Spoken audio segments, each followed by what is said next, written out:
we found that most of our respondents had prescribed the PCSK9 inhibitor, but still a significant, about 1 in 6, had never prescribed the PCSK9 inhibitor for any of their patients who had clinical atherosclerotic vascular disease.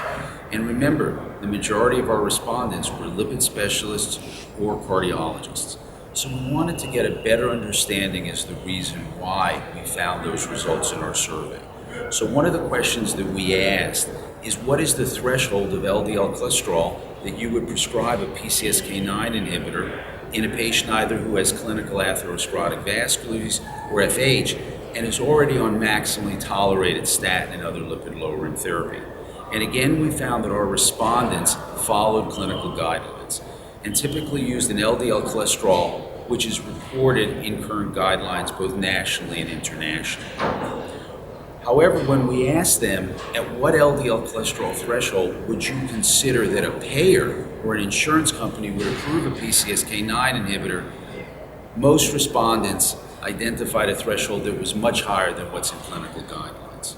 So one of the issues that we identified is the payer's threshold, or at least the provider's perception of what the payer's threshold is much higher and not in sync with clinical guidelines. We then asked them, how often have they experienced denials?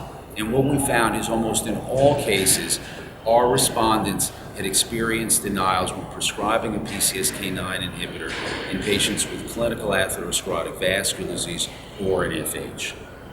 The good news is that since they keep pushing and they try despite these denials, but the problem is that in almost 1 out of every 3 of our providers, in 3 out of 4 of their patients, they're getting these prescriptions denied.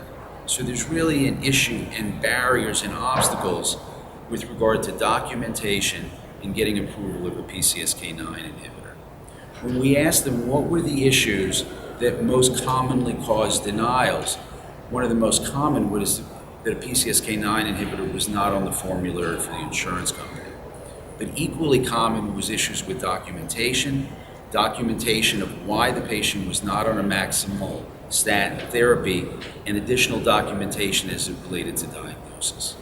So what we found is that the keys to success in getting PCSK9 inhibitor approval from a provider standpoint is really documentation, documentation, and documentation.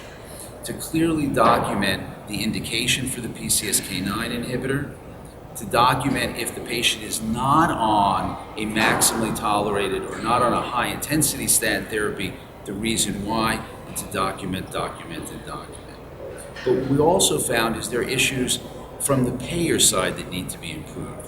That is streamlining and improving the process in order to get a PCSK9 inhibitor approved. We found that most providers spend an hour or 2 hours each week with each patient that they're trying to get approval for. So the National Lipid Association has developed a checklist. And on that checklist, again, we focus on documentation. Document the indication.